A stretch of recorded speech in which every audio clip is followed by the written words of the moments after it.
Games,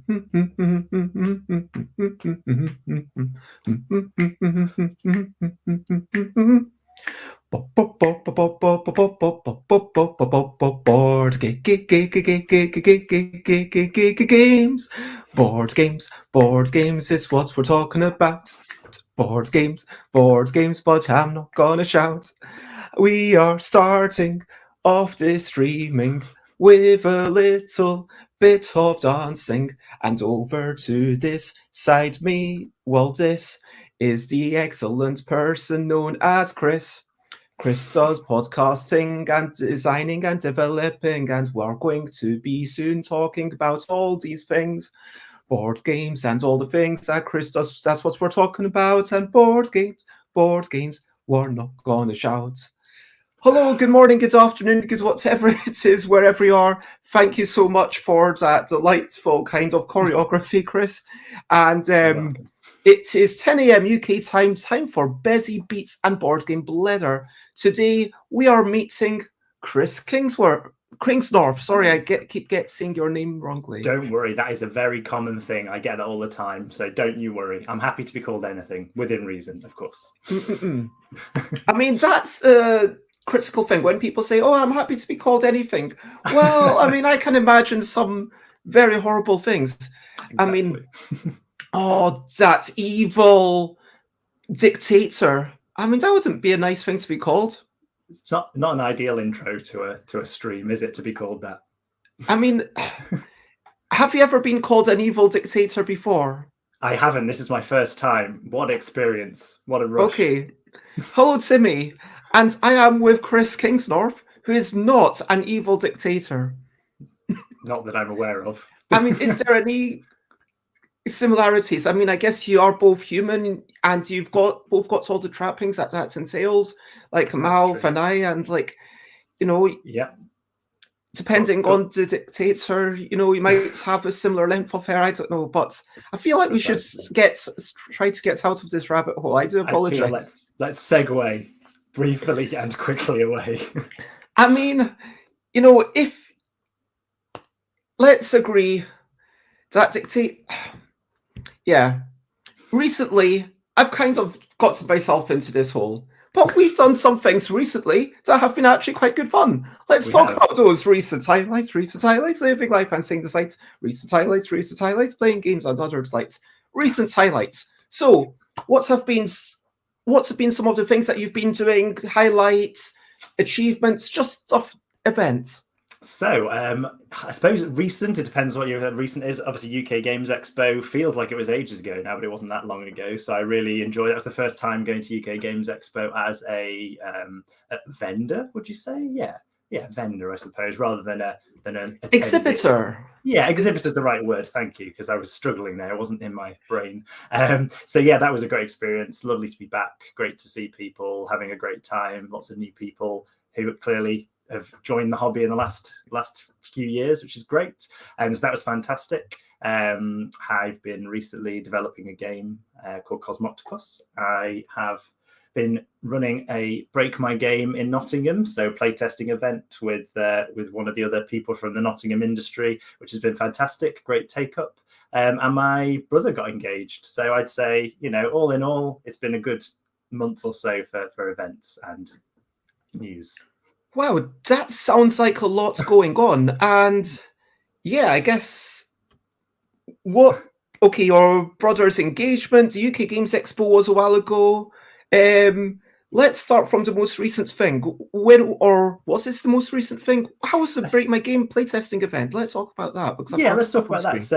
So there's someone in Nottingham called Connor Sherwood, and they are part of Break My Game, which is an online generally playtesting community. They have lots of in-person events in America, but they hadn't had many in the UK.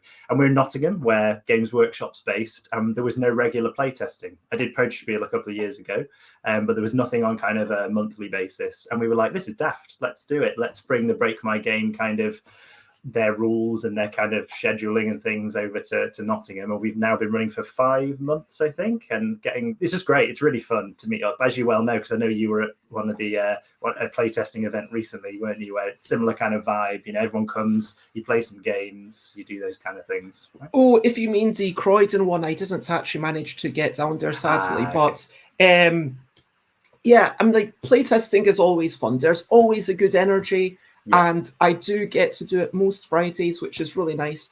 Yeah. And I find that with a regular group, there's a feeling of, okay, safety, and I don't worry if I'm bringing something that turns out to be terrible. And there's not as much pressure. Do you know what I mean? I agree, with a big event, what's the advantage, would you say, of having a one-off big event as opposed to a smaller regular thing? I think it's one of those things, it's kind of, say you go to an event that's in an evening every month and you maybe get to play your game once and then you've got a month till you come back. In a way, it's good because you've got that in the future, but you also have got a reason to kind of put it off for a couple of weeks before you make any changes or tweaks. With a big event, something like a Protospiel, say it's over a weekend, for example, you could feasibly play a few times in the day, make some changes in the evening, bring it back the next morning and try again. So I think that kind of... So it wasn't just a one-day thing, it was actually 2 days over the weekend. It was one when I first did it in 2019, but because it was so popular, it's coming back this year, this November, and it's going to be 2 days because it was requested by so many people for exactly that reason. So yeah, we're at a new venue. This venue, and this is the Protospiel Nottingham that you mentioned. Like, it is, yeah. So Protospiel Nottingham, and it was 2019. Went well, but then obviously we couldn't do it for a couple of years. We've moved to a bigger venue with windows and natural light, which people seem to enjoy.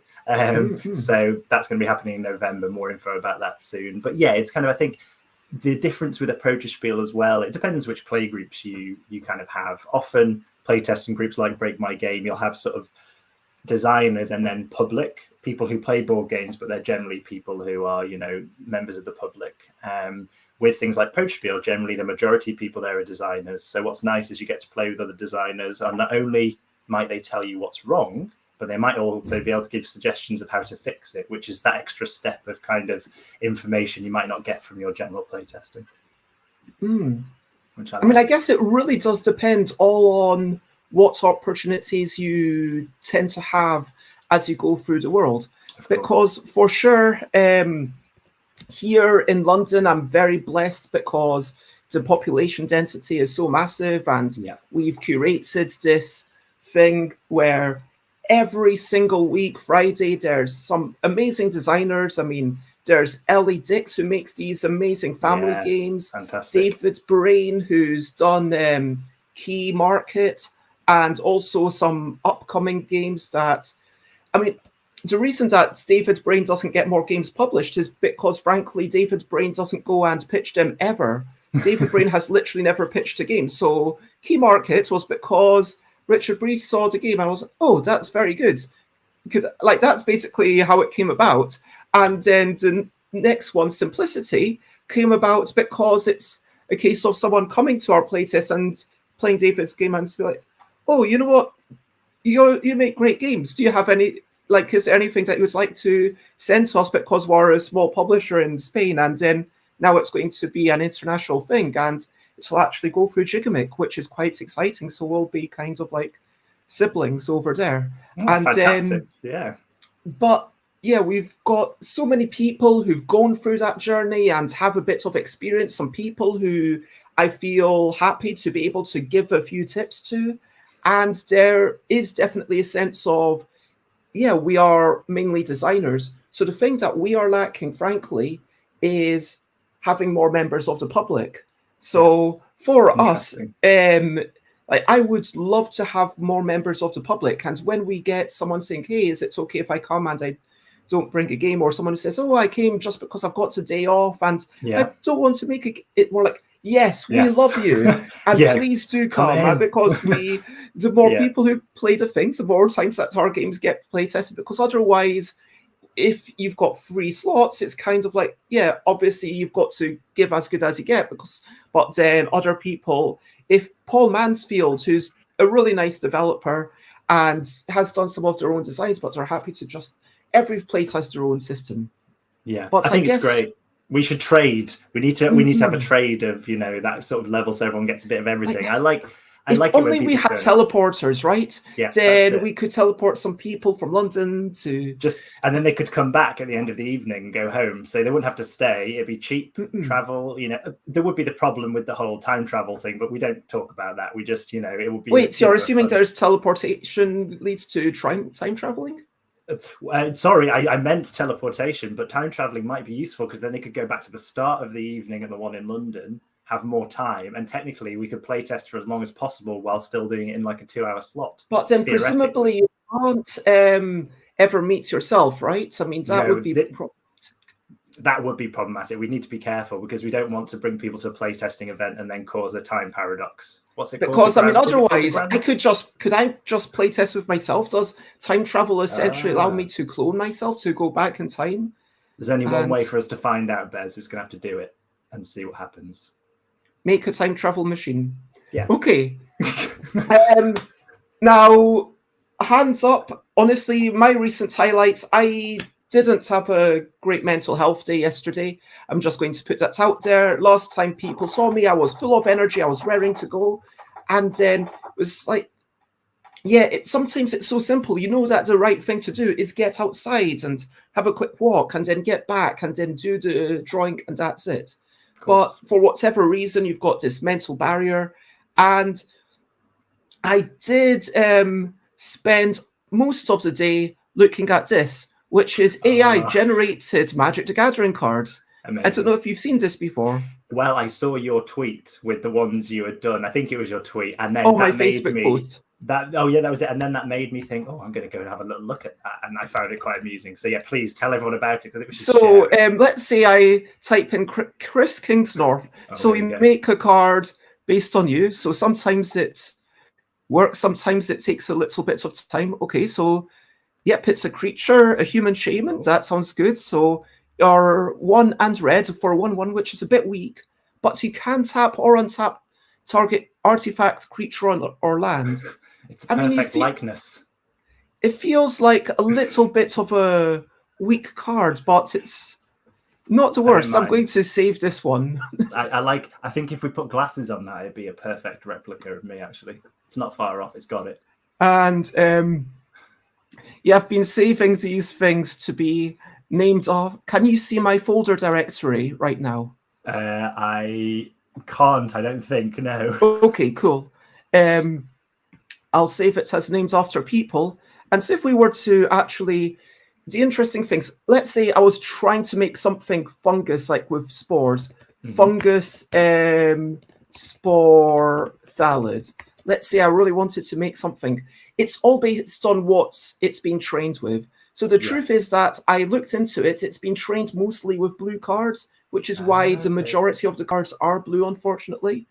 But, okay, it does have the sapperling creature token, so it has clearly got little bits of that. It fungus spore fungus is, doesn't it? Look at that. It's a beautiful image. 2 and 1 green. Creature fungus, perfect. That's what we want. When fungus spore valid dies, create a 1/1 green sapperling creature token. Okay. I love that flavor text. It makes very little sense while making perfect sense. Its spores are filled with spores of the fungus spore salad. Say spore more times. The spore, those are the smaller spores, but it's got bigger spores that are filled with those tiny spores. It's spores kind of like sporelets. So what's going on is like it sends out these spores, and then those spores kind of explode, and then those spores explode. I'm imagining it's kind of like, normal fungus in our world. It just goes once. Yeah. But this, it goes once, and then twice, and then again. The spread is just like miles and miles of bouncing spores. What would be... No, I'm not going to get into it. I was just going to start actually now thinking about other Magic the Gathering things. But I was thinking this would be a really fun thing if we got, like, let's say, a bunch of people at, let's say, a smaller thing like Bastion or Catan this year or something. And then we had, 50 of us, and I'll just go through and I won't do any... sometimes you get a card that just doesn't make any sense. I don't know if you can type in the exact same name, try to get it to make another thing. This is sometimes it's just really boring, like a creature that already exists. At the beginning of the upkeep, put a spore counter on this creature, remove 3 spore counters to make a 1/1 green sapling creature token. That already exists. But then the spore phalids are the bow phalids. Yes, the spore phalids. And then you've got this thing, stability or creativity. And if you rank it up to a bit more creativity, then this is where maybe it stops making so much sense. I think we all have that slider built into us, don't we? Interesting. Stability That's not very creative at all. This is exactly the same card, but with 1 more mana. And yeah, I'm disappointed. That's not creative at all. I think we ramp it up right to the top. That's it. Yeah. Silence or 11. It's only it's not even numbered. And quick Stream Elements wants to remind us to just make sure that we're not sitting in one bit. But yeah, so from a very boring card, and then as you can sort of see how it generates. The text takes a little bit of time to be worked out, and then you see the image taking a bit more time from the servers. Whenever it attacks, creates a 1/1 green sapling creature token. Okay, this is quite a bit more of an exciting card. That's actually a perfectly reasonable card. I'm quite surprised it works perfectly within the rules of the game. Wow, what is that creature? It's like a fungus mixed with what are they called? Those little creatures that can live in outer space. The little I keep wanting to say nematodes. That's not the word I'm looking for. Oh, someone in the chat might know. I don't know. It'll come to me. That's very it looks like a pillow with legs. If you name one more suggestion, let's do one last thing here before we move on. Okay, let's go for should we just go completely random? Let's go pineapple sponge trousers. Pineapple sponge trousers. Okay, yeah, so what would a Magic the Gathering card that started off pineapple sponge trousers be all about? I want to find out. That's exactly why I put it in. This is not like it was being far more creative yesterday. I wonder if they've changed it. But it's a flying creature, 2 and 1 blue mana, and sacrifice another creature to give something -2/-0. I am slightly disappointed, but if you look at the Twitter, on their Twitter, you will see lots of stuff that carries on. Like this is a perfectly viable card too. Yeah, that's got a lot more to it, isn't it? Return target card from your graveyard to your hand. Okay, that's a bit weak, but it's fine. Like, it's amazing, frankly, how often it makes Magic the Gathering cards that are actually not viable, but actually function within the rules of the game. Yeah. And sometimes you get something like Cleansing Shower.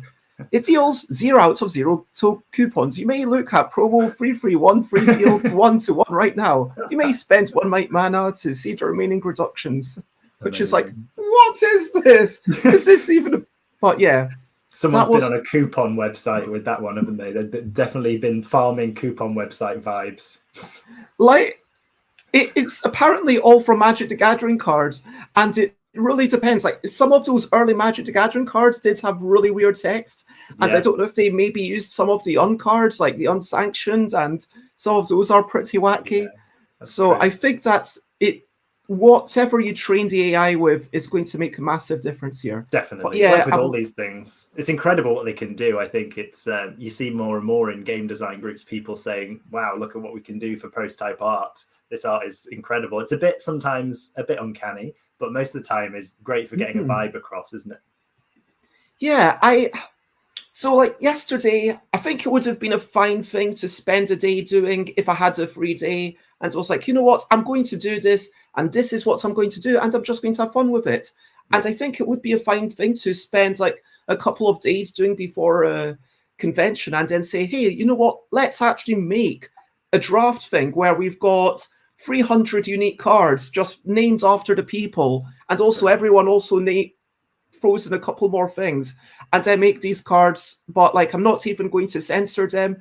whether it's like amazing power level or rubbish power level, I'll just chuck it all in there. Yeah. And we will have like 1 mana that just swamps the board. And then I thought like we could have like an extra meta rule just to stop someone getting like 1 card that just wins them every game. What we could say is like, if you lose the game, you get to take 1 card from your opponent that they play during that game.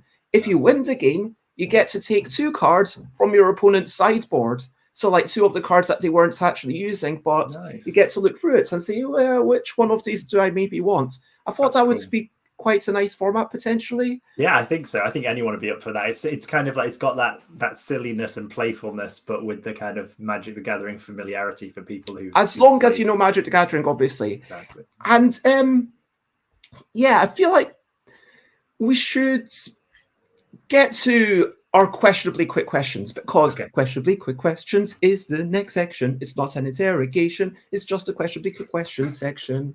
We've spent long enough talking about our recent highlights, but Chris, what type of person are you? Do you prefer meeples or miniatures? Oh, I'm a meeples person, actually. Yeah, definitely. I think that's the case. You can see behind me, I've actually got a meeple on board here. I've got a little one on my key ring. I love miniatures, don't get me wrong, but I think there's something about the simplicity of a meeple I enjoy. Lovely. And tell me, what is the first game you remember playing? The first game I remember playing was probably Newmarket, which is kind of a traditional card game where you're betting on horses. And the reason I remember that is because we used to go for caravan holidays when I was a kid, lots of rainy days inside the caravan. And in the evening, we'd always play like traditional card games. So Newmarket was one that I used to love. I used to particularly like ask my parents to play it from quite a young age. And I just found it really fun. And I still do to this day. So yeah, and you can play it with a normal deck of cards, but as you can see on the screen, people have made it look fancy and make it look like actual horse racing. For me, it was never about horse racing. It was just we used to play with sweets as the money. So at the end, you could eat whatever sweets you'd won in the game. So that's probably my main drive for playing that game. That makes a lot of sense. Kind of, yeah, just enjoying it for the mechanisms. And I want to say, yeah, this thing uploaded by Sinmel is a nice photo. It shows us the contents of one box. So thank you for this photo where there's a wee bit of glare on the green and the yellow, but fundamentally you can see, yeah, this is just a standard deck of cards, but with a few extra tokens. And check out the rules and you could be playing it today. Would you recommend it? Who would you recommend it to? I'd recommend it to, it plays better sort of 3 or 4 players. If you've got a group of 3 or 4 people, you're sitting around, it takes like 15 minutes per hand. So yeah, if you're down, having a drink, having a coffee, or you want to play it in the evening with your family, yeah, I'd go for that. Anybody really. Anyone that likes trick-taking / normal traditional card games will enjoy that. And I mean, hello. Well, Sates is not here, but I mean, I know there's someone who, like, it's weird, doesn't like trick-taking games too much, doesn't like cooperative games too much, but their favorite game is, guess what? The Crew. Ah, interesting. I think it's when it's packaged in a different way or when it's presented in a different way, I think people realize they like games they might not pick up otherwise, and that's great. Oh, we've got a fan. And hello, and Crew Rory, and the Crew too. Yep, so those are the 2 favorite games of Xate. But what is the last board game you played? The last board game I played was Clank, actually, this weekend, just gone. So my wife and I and a couple of friends went to the wonderful Treehouse in Sheffield, a beautiful board game cafe, and we regularly meet there. And we've played Clank a couple of times before. I've introduced them to that, and they were asking to play again, which is always good. So yeah, Clank was my last game. I punched many goblins, many Clanks were clonked, and I think, did I win in the end? I think I just won by a slim margin. And a small correction, Sate's favourite game is not the Crew. It is apparently still Scythe, but it is the most played. So, and Sate just wants to give a shout out to the Crew on Board Game Arena, but bear in mind all the bias. But Yeah, I would agree that Board Game Arena is a lovely place. Xate is also the community manager for Board Game Arena, I for those who see. are I see. unaware. Yeah, well, I also enjoy it, so no complaints here. Morning, Robert. What is your favourite game on Board Game Arena? What is the last game you played, or how many are you currently playing? So my last game I played on Board Game Arena was Can't Stop, I think. So I tend to, through the pandemic, I started playing more games on Board Game Arena with my brother, who we played in person, but we would meet up and do a Zoom and just kind of play quick games. So things like Can't Stop, where you kind of have to think too much, we played. And I think also Jaipur's in my last played ones. So those are the two I've played most recently. So yeah, I need to get back on there and play some more games. What about you? What's your most recent one, Bess? I just brought up the screen. I've actually got two on the go at once. So one, I am playing a game of Couple, which is one of the LDEC games, which I think that functionally it's working well. We just need to improve a little bit of the language, if you know what I mean, a little bit of the wording. And the other thing that I started up, which I kind of started up by accident, which is why I'm now really late, but yeah, is what's it called again? Next Station London. Okay, and you've got to do these moves, and I try to make a move at least once a day now. And yeah, each color is one different turn, and then you play 4 rounds, and each round you're trying to make your way around as much of the board as possible. So right now I could go to a triangle, so I could go from here to that triangle, or from here, let me click that, or from here to one of these triangles. You can only follow the lines straight along, and by going along more places I would get more points, or by going to more places inside the one area I get more points. It's like the multiplication of the two, so you need to balance the two. And yeah, there's a little bit to think about for sure. Yeah, I love the aesthetic on that game. That kind of like pencil line, kind of chalky vibe to it. Oh, beautiful. What I didn't like so much was that there's not many mouse overs so much. Robert says, Board Game Arena has lots of games with tutorials now, and they are brilliant for getting a quick start to the game. So much quicker than reading rules. Matthew Dunstan is a pretty decent game designer, I suppose. I heard that Matthew Dunstan did some sort of like 1-page Under the Sea thing recently with some other designer I've never heard of. Yeah, some like Maury. I think that's it, right? Maury. Yeah. Robert says, I've been learning lots of new stuff on Board Game Arena. Really enjoying Fruit Picking and Butterfly for short, light games. Oh, nice. And yeah, do check it out. I think, yeah, the reason I checked it out was I wanted to see this regular thing. Sate says, I learned Tapestry on Board Game Arena. Not sure I know how to play it on the table, though.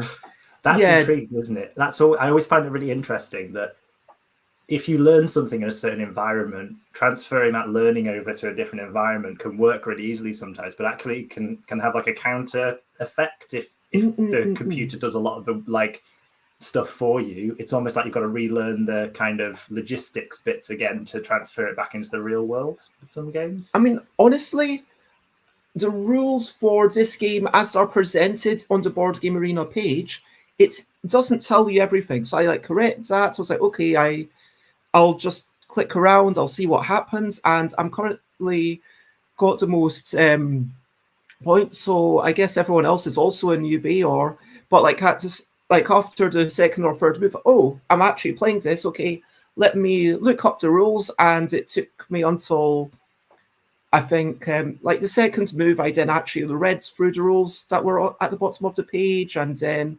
yesterday I might have started reading the official rules, which are, okay, I don't quite get it. Let me read the official rules so I can start to get it. So it's up to you. Do you click randomly, and are you okay with that tab negation?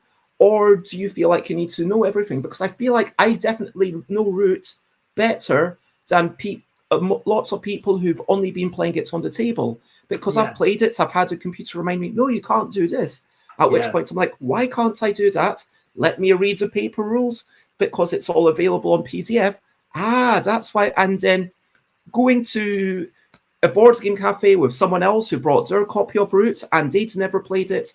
I'd never played it in real life, but I was able to teach them, because even though they'd read the rules, I had more understanding of the game, and that was really interesting. Definitely. I think that people often talk about like written rules and how to play videos, right? But actually I think BGA and things like that, they kind of occupy a middle ground of teaching in a different way. And for me, if there's different ways to teach the same thing for different people who learn in different ways, that's only a good thing. So I think it also has that element to it.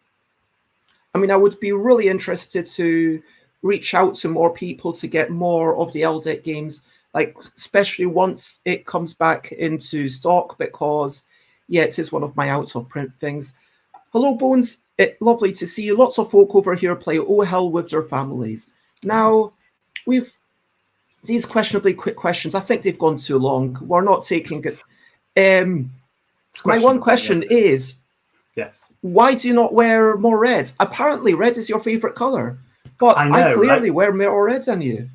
It's true. I think it's interesting. When I said that, it definitely is my to look at, and I realized that I don't have many red clothes. I used to have one particular red hoodie that I absolutely loved. I mean, you wouldn't be allowed on my stand to help me out.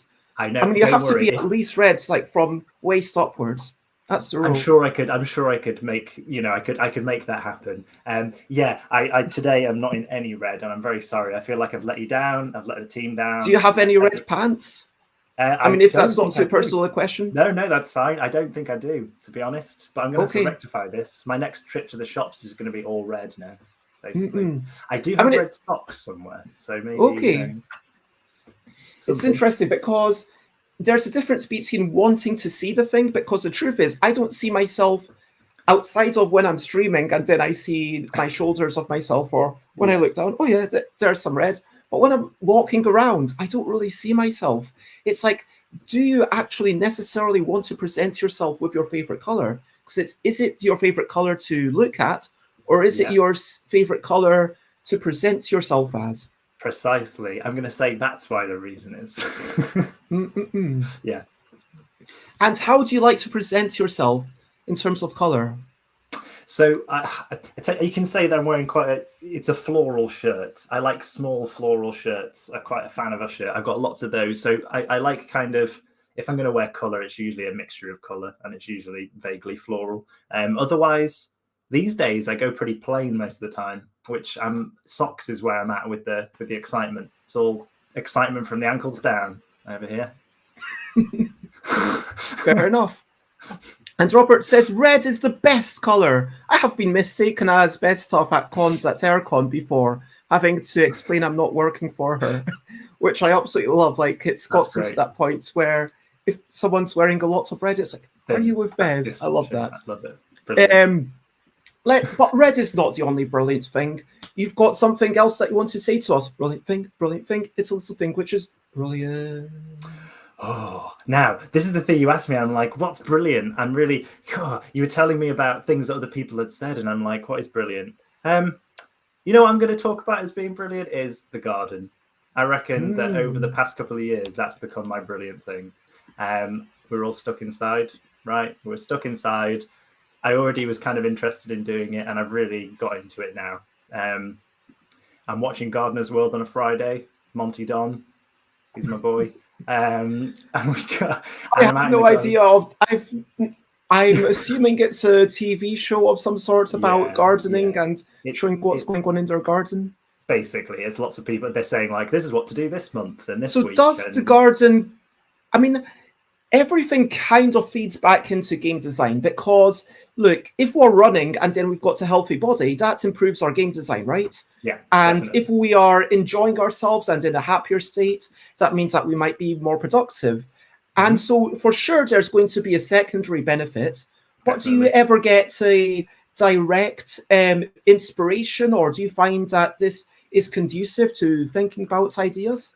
Definitely. For me, it's one of those things. I can be outside. I usually listen to a podcast or some music, and I can just get stuck in. But while I'm gardening, I can think about other things. And the amount of times I've been mulling over game design ideas in my head, or something's come to me, or a like solution to a problem that I've been trying to work out for ages has come to me. I think sometimes by just taking your brain and putting it into something else that still lets you have a think in the background, that can really help.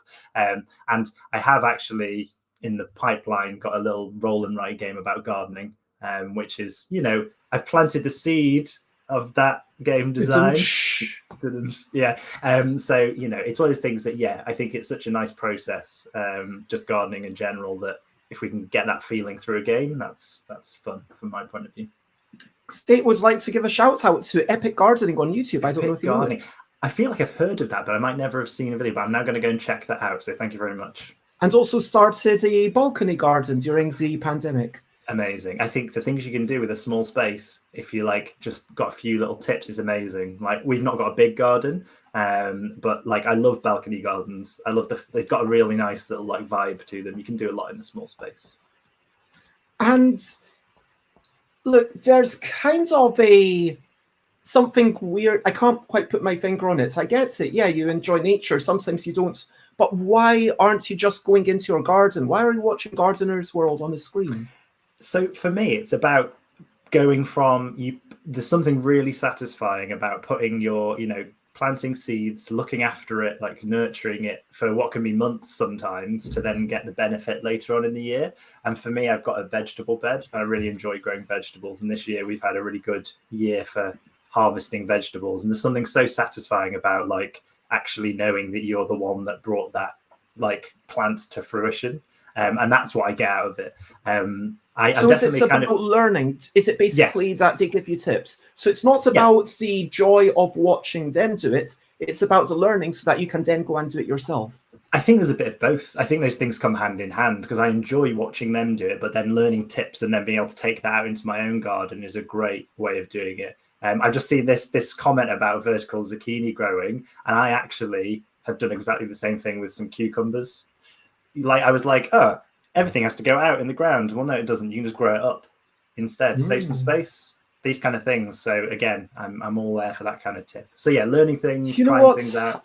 I am only here for barely more than a year, but I feel like, yeah, I'm not sure if I'm even allowed to, how much I'm allowed to put on the balcony, because people here are fairly strict about, they say you're not meant to have like a broom or any other personal belongings except for your bin. But then I do notice the person next to me, I've not said where I live, so I'm not kind of ratting them out or anything.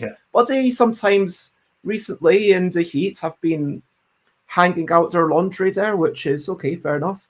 I don't mind. I mean, we're both on the top floor. That's it. Maybe you can do some things in pots, and then if anyone complains, you just pull them inside, right? Then you can hide them. You can have like I do have plants. One pot which Chris gave me, because Chris actually bought it. So I was like, oh, could I just have that as a present? And Chris was like, well, yeah, okay. Like Chris had bought it for himself, but I can see some beautiful red flowers on your balcony in some pots. I think that'd be right up your street, right? I mean, I would love. I've got basically a Christmas plant which is meant to turn red when it's a bit less light, but it keeps blooming. But something that somehow hangs over. And Sates is shocked that I would ask for such a thing. Look, Chris has lots and lots of plants, and he bought this one plant, and then it was like, you know, if they'd really wanted, like, yeah, I get that. It's a bit selfish to ask someone if you can have a thing, like it's a bit proactive, but it's like, yeah, sometimes you've got to do it. Poor Chris is way too sweet to deny you. No, Chris denies me all the time. I might ask her, hey, do you mind if I have kind of a taste of that? And Chris will be like, no. And it's like, okay, that's fair. At least now I know. We're quite upfront with each other. Anyway, enough of this stuff about the garden. Feel free to comment, ask questions from follow, but we do need to talk at least a couple of bits about who you are. And I think I had some questions that now we need to rush through. So, how did you get into games? So I used to be a pediatric doctor. Let's just throw that into there. And when I was working out away from my family, we stayed in some halls of residence kind of things when we weren't working. with other doctors, and we were like, what are we going to do in the evening? There's nothing to do around here. So we bought board games. And then I went to UK Games Expo in 2016 to the playtest area and absolutely loved it. I was like, oh, it'd be cool if I could, design a board game one day. Completely forgot about it. And then a couple of years later, started consuming everything I could find about it, podcasts, books and everything. Entered some contests, started doing some like development, helpy work, rules, things like that.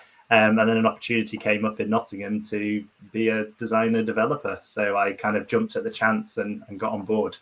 And that's the very abbreviated version. And obviously done the podcast, done Protospiel as well, which kind of have fueled that love of games. And you are now a full-time designer developer. Do you want to say who you're working for and what a typical day is like? Yeah, sure. So I'm working for a company called Stone Sword Games in Nottingham. So they had a successful Kickstarter last year for Senjutsu, a samurai dueling game, and they have kind of employed me for a sister company called Paperfort Games, and we're developing more family-friendly, lighter games. So at the moment, a day of my life looks like pulling together art assets for Henry Audubon's new game, which is Cosmoctopus, which we're bringing out in October.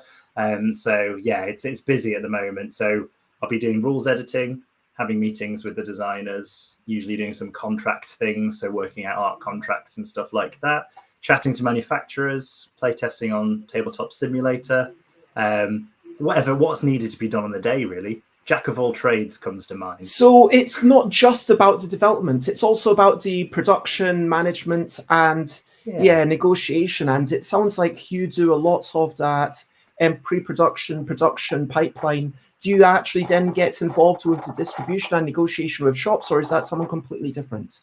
No, that'll be me as well, with the oversight of the rest of the company. We're only a small company. There's 6 of us in the office, and obviously split across the 2 companies. And I mean, it's things that, like you say it. Well, I mean, most board game companies are like 1 or 2 people. Exactly. We're 3 times as big as that. 300%. 300%. Yeah. So I think it's one of those things. I really like doing different roles. I really like doing different roles. It's part of the fun. I like doing a bit of this and a bit of that and learning and things I've never done before and finding out how to do them. That's something similar to gardening, I guess, right? It must be just, that's the way my brain works. I like to learn new stuff and how to do it. Yeah, it does sound really cool. And can you talk a little bit about how you then got that job? Because you'd been doing pediatry for quite a while. And originally, I understand you were learning these games to play with the kids to kind of get them to open up a wee bit. Is that right? So I went to medical school, trained to be a pediatrician. I was a pediatric registrar, so a couple of years for me, a consultant. And games have been something I've been doing in parallel in my spare time. And I found that like playing games with kind of the patients who are kids, obviously, had been like an amazing thing to do. And just that kind of the power of games to just make people feel stuff and feel better, even if they're like feeling rubbish, is something that's always appealed to me. And I got to the point where I was thinking, do I want to keep doing medicine or do I want to do something different?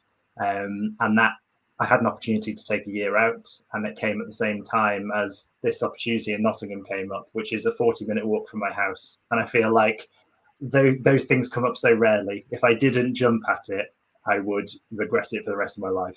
So I just thought, let's do absolutely. It. What happens? Yeah.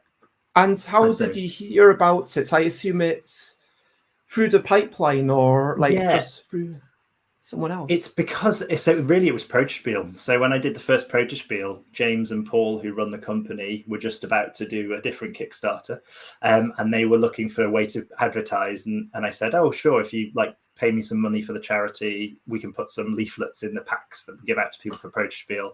And to be fair to him, James was like, that's way too little money you're asking for. I want to give you more money because it's worth more. So he didn't have to do that. And I kind of knew them down, then didn't talk to them for a couple of years. And then I heard about the Kickstarter. We got started talking again. I'd made kind of a tabletop CV, which is something obviously never had before. And I sent it to James just to get his input on it, not specifically looking for a job from them. But it turns out that I kind of had the skills they were looking for. So it was just kind of it was really amazing confluence of things. Like you were kind of looking for a job at the same time that they were looking for someone. Exactly. And it was a perfect match. I was very, I every day I'm like, I'm so lucky to have had the opportunity. If I'd have not taken it, it would have been a silly thing. And Finchy says, amazing luck. Yeah, Can someone true. in Suffolk please have a board game job opportunity? Yeah, hopefully we'll all get our own little stroke of luck. Yeah, yeah. But it does sound, frankly, like it is a job very well suited for you, because I know myself, as much as, I'm not going to lie, and this is a horrible thing about success and like kinds of envy, if you know what I mean. Like so often when you hear about someone saying, oh, you've been doing well, you've worked so hard, and this is where I feel like maybe I'm becoming like a bitter old person, where I'm like, oh, but does that mean that I've not worked hard? You know what I mean? And there you can then feed that back into yourself and be like, oh, but why? And then go, but they're saying that they've worked hard. Like that's the reason that they're getting it. But then have they worked? And then you get annoyed, and then it's like, but, and then you get envious. And the truth is, you know, this job is probably way better for you than it would ever have been for me, because I don't enjoy that negotiation and the projects management. That's something that I really struggle with. And frankly, even playtesting digitally, I struggle with. I mean, if it's a case of developing or playtesting in real life, I believe that I'm good at that, but I've got a bit more limited skill set, I've got to admit, than you do. And well, so I think everyone's different, right? And this is the thing. I think that I completely realized that, like, it's a combination of being in the right place at the right time. Having planted seeds years ago, I didn't even know we're going to come to anything. But I think that just getting out there and meeting people and being enthusiastic about games can really help, just in general, right? And if I can think of anybody who's enthusiastic about games, you'd be on my like top of my list. So I always think that's an incredible energy you give off about games just in total. And from kind of people I look up to for their kind of like interest and excitement about games, like you're that person for me. So thank you very much. Like, that's really nice to hear. And I'm sorry to admit that I do have this little bit of, it is an ugly emotion. And I was speaking to Tim about it on Tuesday, and Tim was like saying, yeah, it's really important. The best thing that I ever did for myself was the time that I spent working on trying to be genuinely happy. And it is definitely something that I think it does improve your life when you can be happy for someone else. But it is a work in progress. It's important to remember that, hey, their success doesn't take away from your success. No, and when someone says, oh, you're the best, people aren't actually being super careful to the words. It doesn't literally mean that this person is the best and you're somehow not the best. It's not a zero-sum thing. And yeah, like Sate says, same with the seeds from years ago. Part of getting my job as a community manager at Boardgame Arena was that 2 years prior, I had flirted with a guy while doing a game demo in a joking way. Turns out he was the person I now work closely with, and he recognized me in the interview. They were looking for someone who gets his humor and could deal with it. So, yeah, going out there and working for lots of companies at conventions, playtesting playing games with people and showing off. I know that Sate works for so many different people, and at Essen, at UK Games Expo, all the things. And yeah, being a moderator on Twitch definitely helped with that, because that is so closely aligned. And I think that's all of these things. But I hope it doesn't, I don't want to take away from people's successes. And so I do believe that there is a bit of luck involved. And I'm not saying that means that therefore you do not deserve it. That's not what I'm saying at all. No. I'm not saying that anyone should give up, but I am saying that if you haven't gotten it yet, it doesn't mean that it's about you necessarily.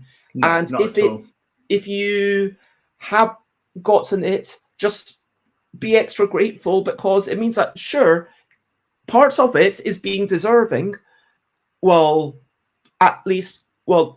of it is being good enough to get through the interview, to be able to show off your skills and everything. But then also part of it is, yes, being connected to the right people at the right time and having this one person. And you can't then be showing up networking in an industrious Machiavellian way, because that's obviously a really horrible, shitty thing to do. But at the same time, just being interested in other people, as you say, planting the seeds. Do you have any other tips or anything else to say about this topic?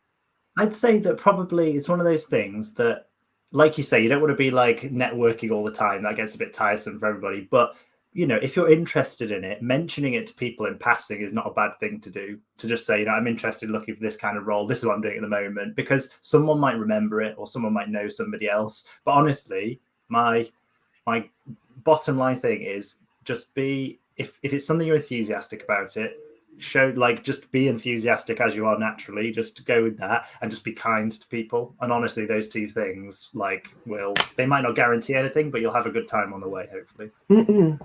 I think that is a key thing. And frankly, I do have so much privilege. I mean, I'm in a state where if I could not pay the rent, I'm not going to go homeless. Do you know what I mean? I've got a sibling who's going to support me, which is like a ridiculous amount of privilege. And like, as long as I can be like, I need to borrow some money, and like, when I go to Thailand, I'm going to be spending less money and I'll be able to kind of pay it back. And it's not the ideal thing, but still, a lot of people don't have that. And I am massively privileged where I didn't have any dependents.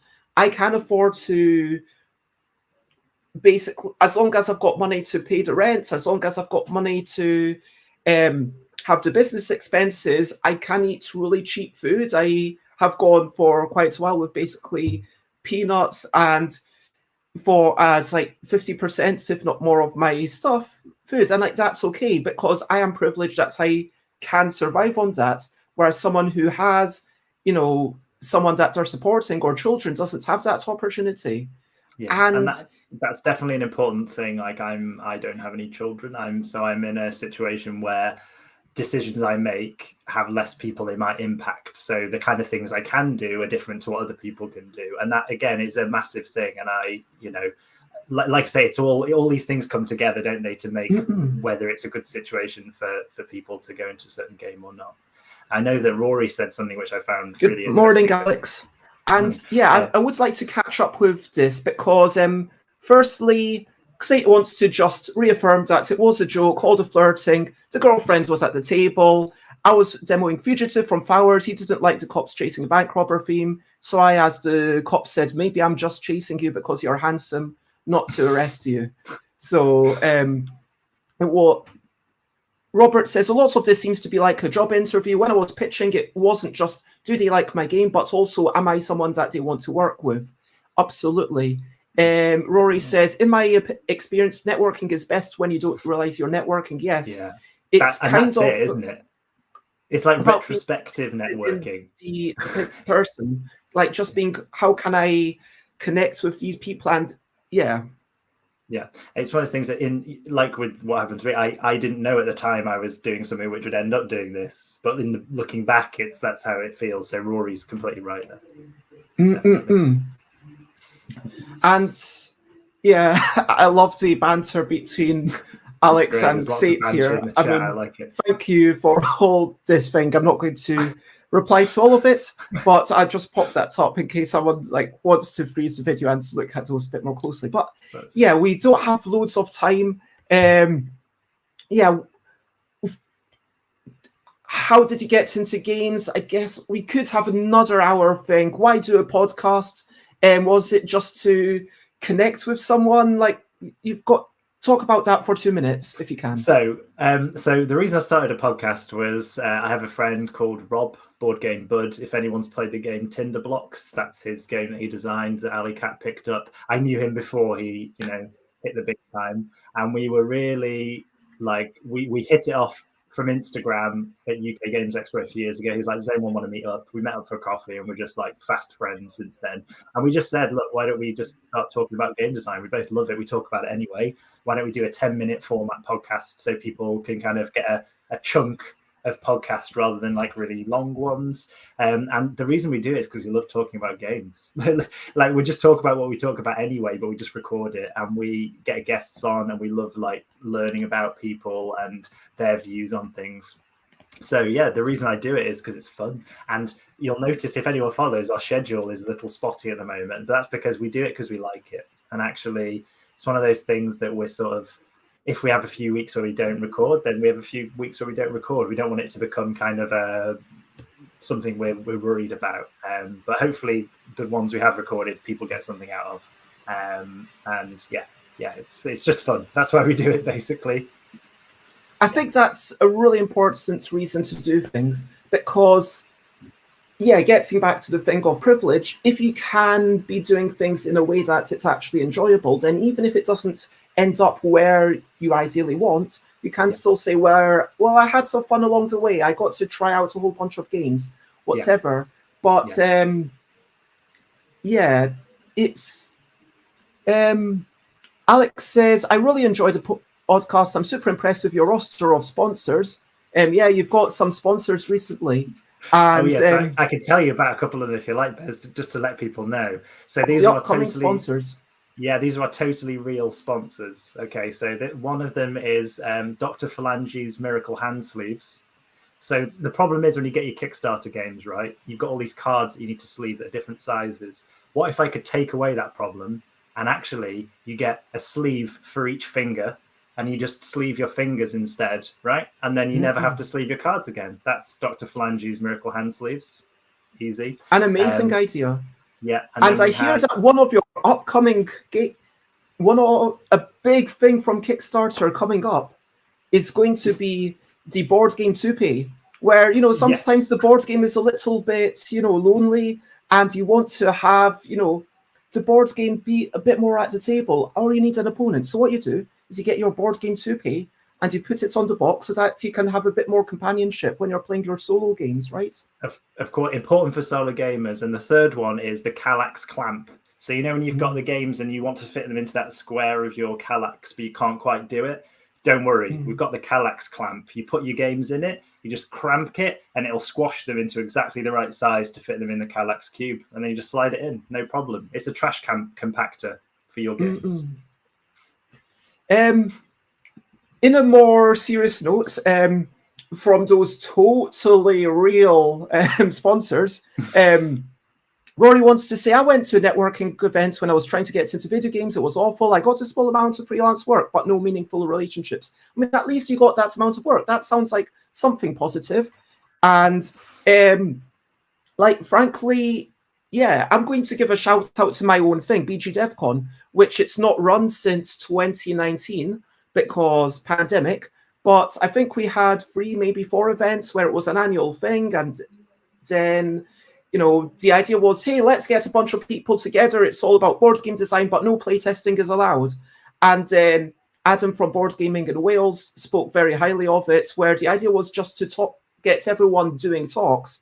And then everyone would, it wasn't forced, but everyone was highly encouraged to talk about something for like 2 or 3 minutes. And so we had Charlie Paul, who doesn't do much board game stuff, but then talked about LARPs and the connections between LARP and board games. And then we had Tiz talking about, their experiences in Mexico and all these things. And I think that was actually, we did charge people, but the money was basically just to cover our costs. And Andy wasn't even charging for the venue.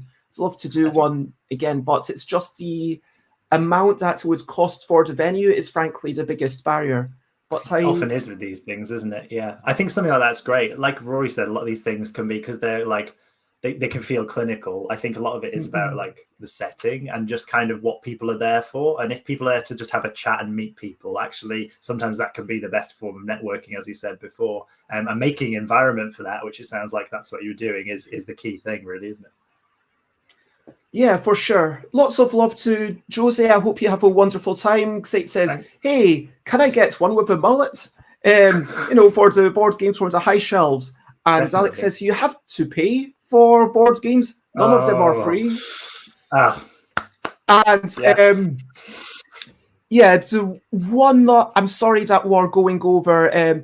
We did why do a podcast? You've never played Catan. This is something you wanted us to know. You've got it in Shrink. Do you feel a compulsion to play Catan? Do you have people asking you, why haven't you played Catan? I think it's one of those that every time I hear someone saying, how do people get into board games on like a podcast, it's always like Catan or those things. And I realize it's a generation thing. It's when you got into games and what was out at that point. It's just one of those games I've never played. And it's also like just your path, even if you got into it at the exact same time, your geography, the people you socialize with, all changes things. The reason I wanted to say it was just to say to people, you don't have to have played every single game that people like assume you should have played to be able to design games, right? And actually, there's so many games out there that for me, I probably got another game that does what Catan does, tickles the itch for me. And actually, I don't need that. But one day I'll get it to the table. One day.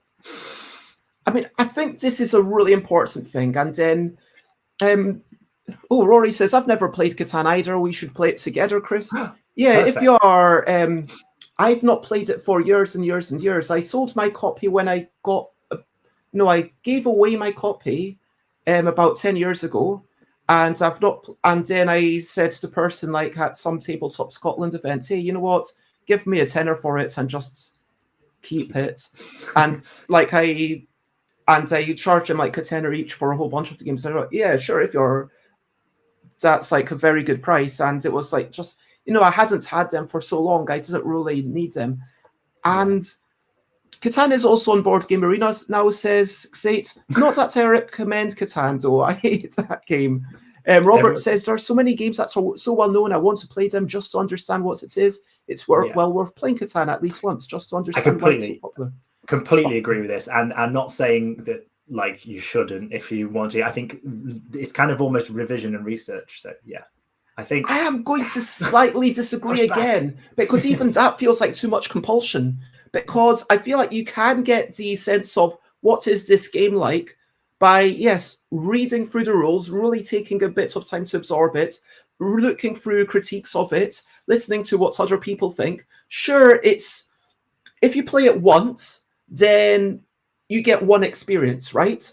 But I think that for the most complete sense of a game, you play it once and then you read through a bunch of things. Like you see, okay, how does my experience compare to them?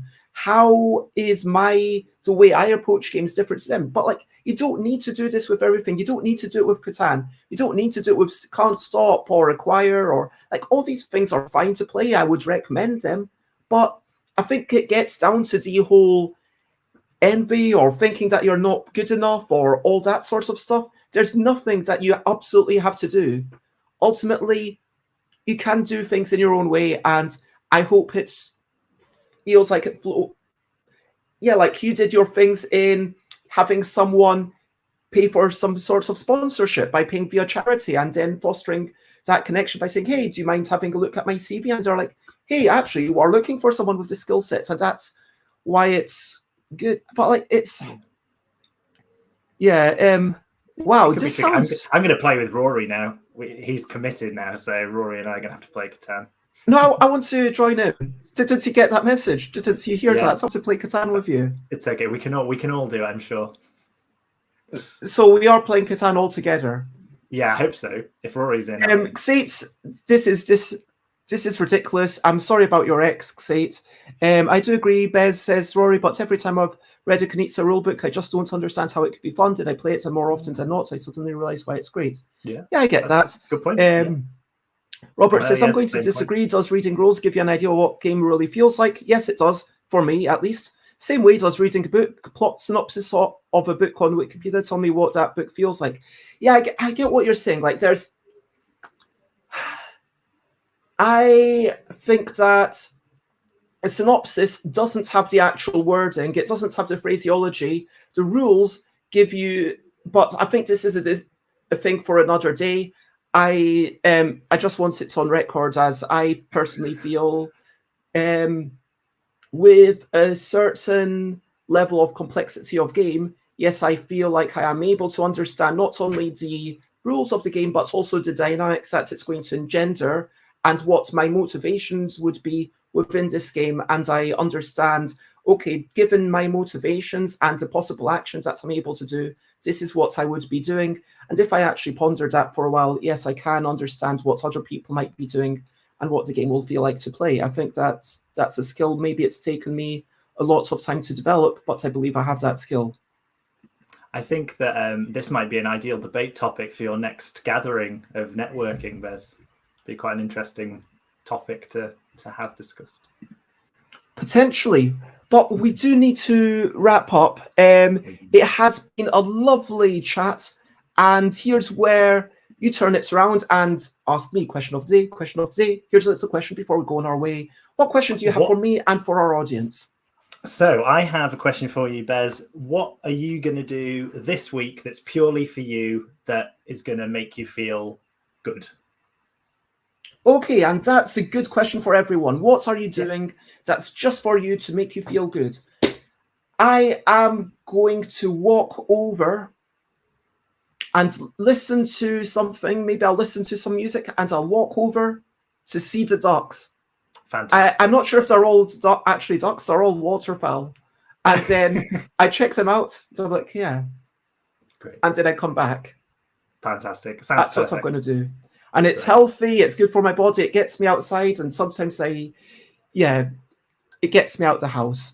So that leads me to asking everyone, what are you up to? And are you doing something that is just for you? Over to you. What are you up to? You can share, but only if you want to. Chris, what are you up to? So I am up to, what am I going to do? I'm probably going to get in the garden. Seems like we're looping back to that, but get out in the garden, get out in the sun, and probably go for a walk. Nice. That's exactly what I'm up to. It seems a bit confused by the concept of doing things that are just fun for ourselves. And it's 40 degrees here today, so sad times. Something that'd make you feel good be eating an ice lolly. Maybe. Or maybe putting some water, half fill it. I'm not going to tip this over all the way. Oh, there's my, yep, that's the correct cap. Then you tip it over, probably a little bit less water than that. So there's a bit of gap. And then, hey, you've got ice. And then you can put water in it. And then get free some water, have some cool water, keep yourself safe. Robert says, to feel better, I've dragged my bicycle out of the shed. I cycled to work before pandemic, then that stopped. My stomach is not my friend. So I'm doing about 10 minutes on a bike a day, and that is progress. Perfect. Nice work. Good work. Also, this kind of thing can make us feel more confident about ourselves and more like we've got a bit of control over what we're up to. That's a lovely thing. We have talked, and keep those things coming. I am going to do the recap and wrap up before we finish up, but please keep telling us. We talked about Protospiel, about Break My Game, about playtesting in general, about if only we could time travel and teleport, about the Magic the Gathering automated cards, and some of them were surprisingly normal. All of the ones that we saw were surprisingly normal, which was kind of impressive. About meeples, about no red pants, about Boardgame Arena, about gardening, about having things out on the balcony, about that joy of living vicariously through someone, but also about then learning to go and do it yourself, which is a really nice thing for a show. Halls of Residence, learning games to play with your patients, going to UK Games Expo 2016, joining in contests, which is another wee thing that we could have talked about so much. Managing to find that job with Stone Swords Games, and now I think I saw paper forts on the Tabletop Gaming Live exhibitors list, so it'll be interesting to see you there. I am there just as the punter. I am definitely not planning to exhibit there. But yeah, congratulations, and would be lovely to talk about more about that, or indeed about what you talked about, the enthusiasm at the networking. That's another thing that we could talk about so much more. Talks about making sure that whatever you're doing, whether it's a podcast or indeed it's the same reasons that I do these shows, make sure that it fits within your life, make sure that it's fun, and be kind to yourself. Make sure that you do some things that are just fun to you. Which brings us back to Chris's lovely question. What are you doing this week just to have fun, just to improve your own mood? And if you want to check us out, then I am Stuff by Bez everywhere. Stuffbybez.bigcartel.com. You can still buy. I think I've got one bundle left of the Bez Day bundles, which is my out of print games. You can buy that. Twitch, YouTube, Discord, like I'm all on those things. Stuffbybez.com/streams, so I'll tell you about my future streams. Tomorrow, as always, will be a super short thing because I'm going to playtest. Saturday, I will be meeting Glenn from Shuffle and Roll, and Sunday, I will be doing a solo playthrough of something.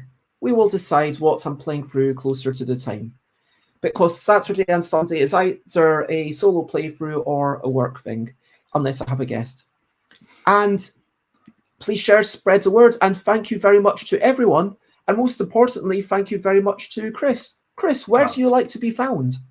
Well, thank you very much for having me, Bez. So you can find me online. So myself on Instagram, I'm at Tabletop Apprentice. And if you search for 10-minute design challenge, you'll find the website that has the podcast on.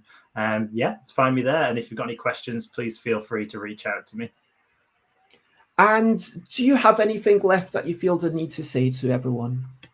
Have a good day, and it's been a pleasure. Really enjoyed it. Thank you for everyone in the comments that took part. It's been a really lovely morning. Thank you. Thank you for being here. Lots of love, and as always, bye bye bye bye. This is a goodbye song. Bye bye bye bye. Thank you for watching along. Bye bye bye bye. This is the end of the show. Bye bye bye bye. And now it's time to go. Bye bye bye bye. This is a goodbye song. Bye bye bye bye. Thank you for watching along. Bye bye bye bye. This is the end of the show. Bye bye bye bye. And now it's time to go. Bye bye everyone. Bye.